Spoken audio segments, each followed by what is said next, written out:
The Senate just passed a government funding deal. Democrats got everything they wanted. Republicans caved. Trump cut a deal. And now one Republican senator, Lindsey Graham, is threatening to blow the whole thing up because he's mad about his phone records. Oh, and the House, they're not even in town. The government will shut down this weekend. This is absolute chaos. Stay with me because you need to hear what just happened.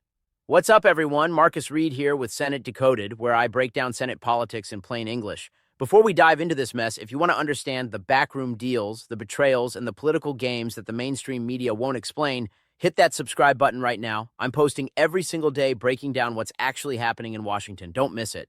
All right, here's what just went down. After days of chaos, threats, and negotiations, the Senate passed a government funding deal 71-29.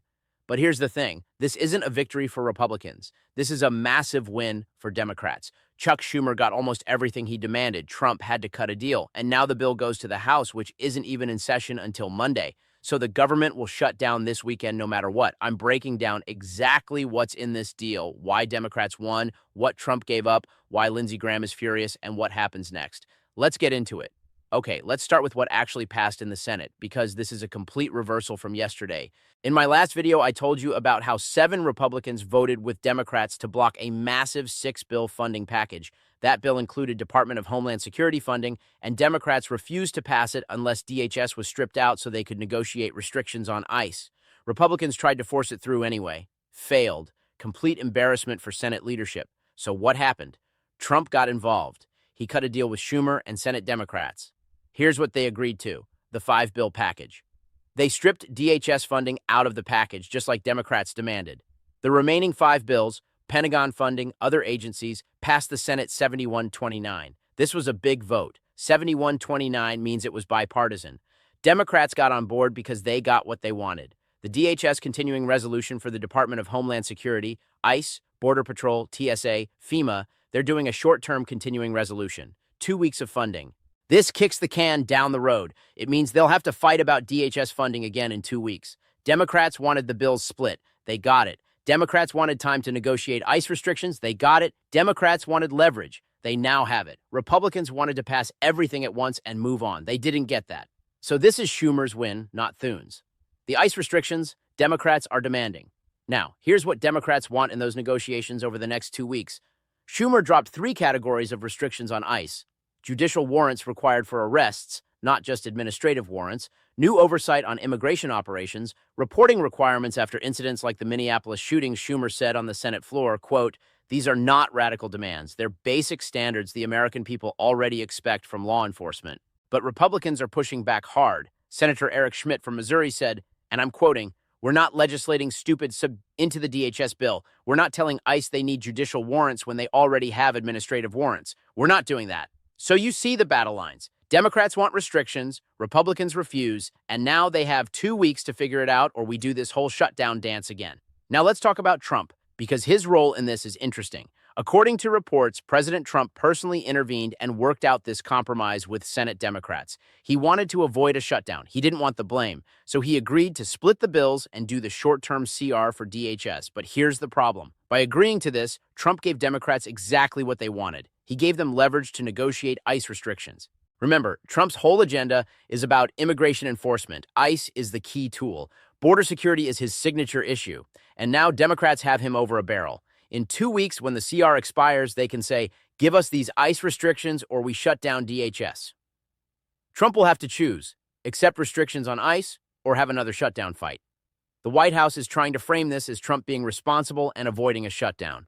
A White House official said, "President Trump has been consistent. He wants the government to remain open, and the administration has been working with both parties to ensure the American people don't have to endure another shutdown." That sounds good. But the reality is Trump had to negotiate because his own party couldn't stay unified. 7 Republicans voted against their own bill yesterday, forcing Trump to cut a deal with Democrats. That's not strength. That's damage control. This is a bad sign for Trump's legislative priorities going forward.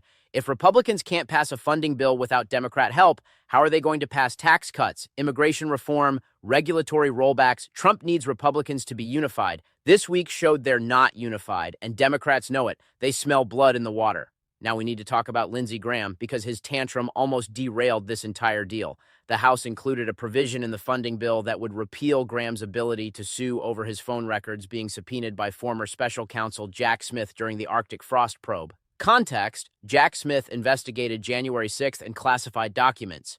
As part of that probe, he subpoenaed phone records of several senators, including Lindsey Graham. Graham had pushed for legislation that would allow him and others to sue for up to $500,000 if their phone records were subpoenaed like that. The House Republicans removed that provision from the funding bill. Graham was furious. He went to the Senate floor and said, quote, "You jammed me, Speaker Johnson. I won't forget this.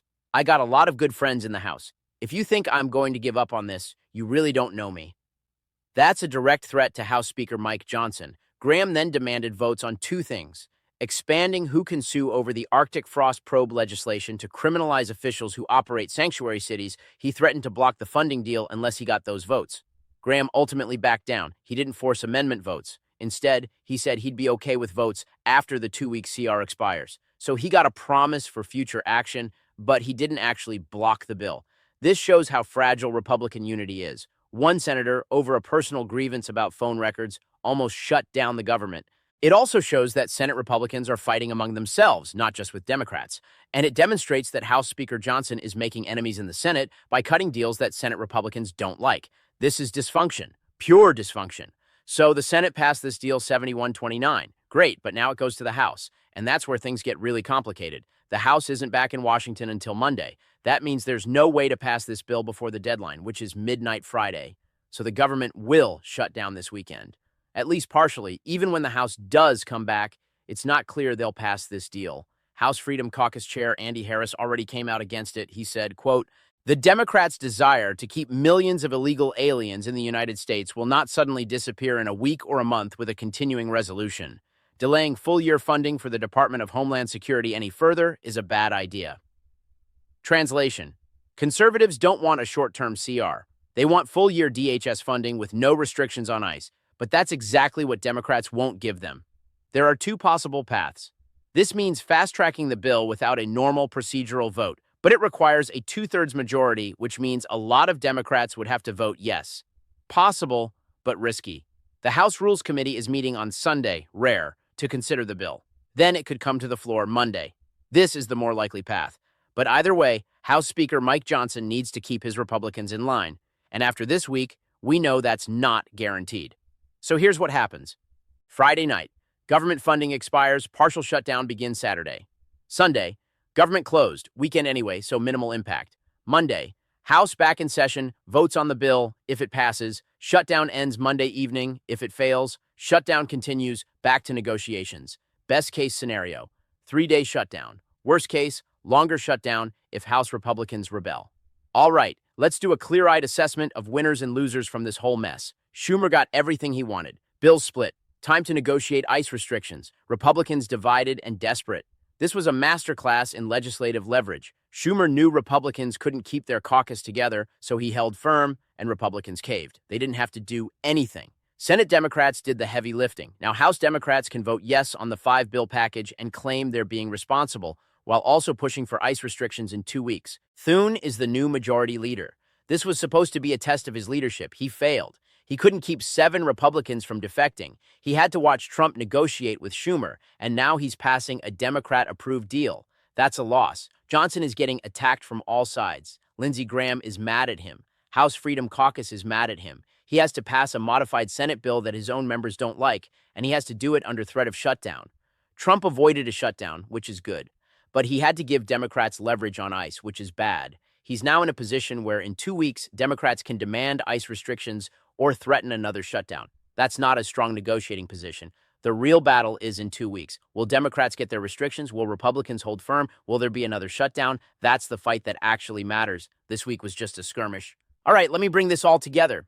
The Senate passed a government funding deal 71-29. Democrats won. They got the bill split and a 2-week window to negotiate ICE restrictions. Trump cut the deal. Lindsey Graham threw a tantrum about his phone records, but ultimately backed down. And now it goes to the House, which will vote Monday, meaning we will have a partial government shutdown this weekend. First, this is a Democrat victory. Schumer got everything he demanded. Second, Republican dysfunction forced Trump to negotiate. 7 GOP senators voting against their own bill created this mess. Third, Lindsey Graham nearly torpedoed the deal over personal grievances. Republican infighting is real. Fourth, the House will pass this Monday, ending the shutdown after 3 days. Fifth, the real fight is in 2 weeks when the DHS continuing resolution expires. That's when we find out if Democrats get their ICE restrictions. Did Republicans cave too easily? Should Trump have held firm? Will Democrats actually get ICE restrictions in 2 weeks? Drop your thoughts below. And if you want daily updates on this ongoing shutdown saga and every other Senate battle, hit that subscribe button. I'm Marcus Reed with Senate Decoded, breaking down Washington without the BS. Thanks for watching. I'll see you in the next one.